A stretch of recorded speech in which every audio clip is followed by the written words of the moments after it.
Hi everyone, this is our channel Around My Story. Please like, share and subscribe. Avant cet été, je n'avais aucune expérience des applications de rencontres. Tinder n'a été lancé que 2 ans après la fin de ma relation à long terme. Pendant les 7 années qui a duré notre relation, j'ai joué avec les applications de mes amis, mais je n'ai jamais adhéré. Me retrouvant soudainement célibataire au début de l'été et ayant désespérément besoin de distraction, j'ai plongé la tête la première dans la piscine des rencontres en ligne. J'ai commencé avec Tinder parce que ma ville est trop petite pour autre chose et que mon cœur, froid et mort, voulait des rencontres occasionnelles. Rien de sérieux. C'est le but de Tinder. Tinder a répondu à la plupart de mes attentes. J'ai eu une poignée de rendez-vous, j'ai rencontré des gars cool et d'autres pas si cool. Et j'ai traîné avec quelques personnes vraiment intéressantes, comme un DJ radio qui gère une entreprise de mariage à côté. Ce que je n'attendais pas de Tinder, cependant, c'est que la plupart de ces interactions ont commencé à me faire sentir bien dans ma peau. Je veux dire, vraiment bien dans ma peau. Comme toutes les femmes du monde, je n'ai jamais été satisfaite de mon corps. Je fais du 44, je suis étiquetée grande taille et j'ai porté des lunettes par intermittence toute ma vie. Lorsque je sors avec mes amis, je ne suis jamais la fille que l'on drague, avec qui on flirte. Depuis que j'ai atteint la puberté et que j'ai pris conscience de la différence entre ce qui est attirant et ce qui ne l'est pas, j'ai toujours pensé que je jouais le rôle de la grosse amie, qui se contente de rester assise et de sourire. Bien sûr, j'ai eu des petits amis, mais ils ont toujours été mes amis avant tout.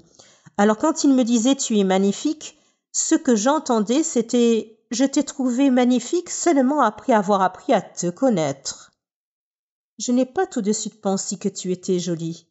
Je sais que le fait que quelqu'un soit attiré par votre personnalité est plus important que le fait qu'il pense que vous êtes mignonne, mais je ne détesterai pas qu'un seul gars qui ne me connaît pas du tout me dise que je suis attirante. Les amis, la famille et les petits amis, je ne les crois pas, mais un parfait inconnu, cette personne, je pourrais bien l'écouter. Cela nous ramène à Tinder. D'une de mes premières nuits d'utilisation de l'application, un ami et moi étions assis sur ma terrasse et décidions sur qui se matcher. À chaque fois que nous disions « cela se match », nous rions et regardions un peu plus les profils des gars. Après la 3e correspondance, j'ai dit « ces types me jugent juste sur mon apparence, non ?»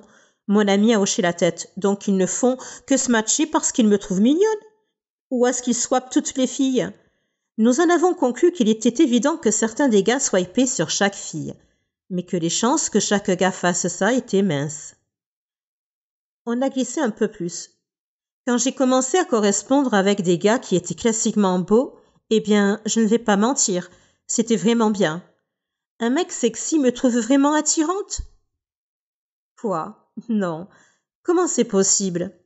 Puis les messages ont commencé. Certains sont allés droit au but en disant « tu es vraiment jolie ». D'autres ont d'abord engagé la conversation avant de faire des compliments ici et là. Je sais que c'est ainsi que les gens fonctionnent sur Tinder, mais gardez à l'esprit que je ne suis pas du tout habituée à cela.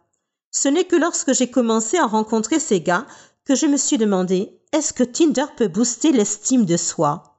2 gars m'ont demandé comment une personne aussi jolie que moi était encore célibataire. J'ai eu un rendez-vous avec un gars qui m'a dit en espagnol que j'étais belle. Un autre gars que j'avais rencontré plusieurs fois m'a demandé « Tu cherches quelque chose de sérieux ?» J'ai répondu en riant comme une folle. Ce n'est pas la question qui m'a surprise. C'est le fait qu'elle vienne d'un type incroyablement séduisant et en pleine forme. Parce que oui, je suis superficielle et je ne passe à côté que sur les types que je trouve physiquement séduisants. Quand j'ai fini de rire, j'ai dit quelque chose de maladroit comme « Oh, peut-être, je veux dire, je ne suis pas contre ». Mon esprit, cependant, disait « Tu es sérieuse ? Tu t'es vue ? Tu m'as vue ?» En fait, je n'étais pas séduisante, mais je savais simplement comment bien m'habiller. Je me suis retirée dans ma coquille malsaine. Peu de temps après ce type, j'ai traîné avec un étudiant en médecine gentil et ringard qui était en ville pour les vacances. On s'entendait bien. Le lendemain, lorsque nous nous sommes retrouvés, il semblait choqué que je sois sortie une 2e fois avec lui. Il n'arrêtait pas de répéter « Tu es si belle !» Je n'ai jamais l'occasion de faire des choses comme ça. Je ne sais pas comment répondre au compliment. Mad Boy a secoué la tête. Il a dit « Ne fais pas ça. N'aie pas honte de ton corps, tu es si séduisante. Tu t'es vue. Tu es magnifique. » Quelque chose chez ce type a fait que mes pensées habituelles de haine de soi ont commencé à perdre prise. Encore une fois, je sais que c'est le genre de choses que les gens disent sur Tinder, mais soyons honnêtes, pourquoi faire un effort supplémentaire? À moins que... parce que c'est vrai. Quelque part, entre les discussions occasionnelles sur Tinder, la poignée de rendez-vous, mon esprit a tourné autour d'une nouvelle pensée. Suis-je attirante? Je me suis regardée dans mon miroir en pied. J'ai essayé de voir ce que ces gars voyaient. Des gars qui ne me connaissaient pas du tout. Des gars qui ne sont pas influencés par ma personnalité. Et des gars qui n'ont aucune raison réelle de me complimenter, parce que je ne recherche pas une relation de sitôt. Tout à coup, je commence à le voir. Là où je voyais des bosses disgracieuses et un ventre que je rentrais avant d'éteindre la lumière, je vois maintenant un corps sain, bien dessiné et, osons le dire, mince. Mes amis, ma famille et mes petits amis m'ont toujours dit que j'étais séduisante. Mais ce n'est que lorsque ces inconnus ont commencé à le répéter encore et encore que j'ai commencé à l'entendre. Alors, qu'est-ce qui booste l'estime de soi? Tinder ou les simples rencontres? Ou est-ce qu'ils fonctionnent l'un avec l'autre? Parce que sans Tinder, je ne sortirais probablement pas du tout. Sur le plan romantique, j'ai tendance à ne pas me mettre en avant. En général, je n'ose pas aborder un homme et essayer de flirter avec lui par peur d'être rejetée. Avec Tinder, cependant, le simple fait de correspondre avec quelqu'un semble atténuer la peur du rejet. Que vous ayez trouvé une personne parce qu'elle est vraiment intéressée ou parce qu'elle a dit oui à tout le monde? Le fait de voir le message, c'est une correspondance, atténue un peu la tension qui accompagne les rencontres. Que ce soit grâce à Tinder ou non, ces derniers mois, j'ai découvert une nouvelle confiance en moi. Quand quelqu'un me complimente, je lui dis merci au lieu de répondre par une blague sur la haine de soi. Lorsque je rencontre quelqu'un pour la première fois, je m'efforce d'être aussi bavarde et sarcastique que d'habitude, au lieu d'être timide et silencieuse. J'ai flirté avec des hommes et j'ai même donné mon numéro à un musicien au hasard.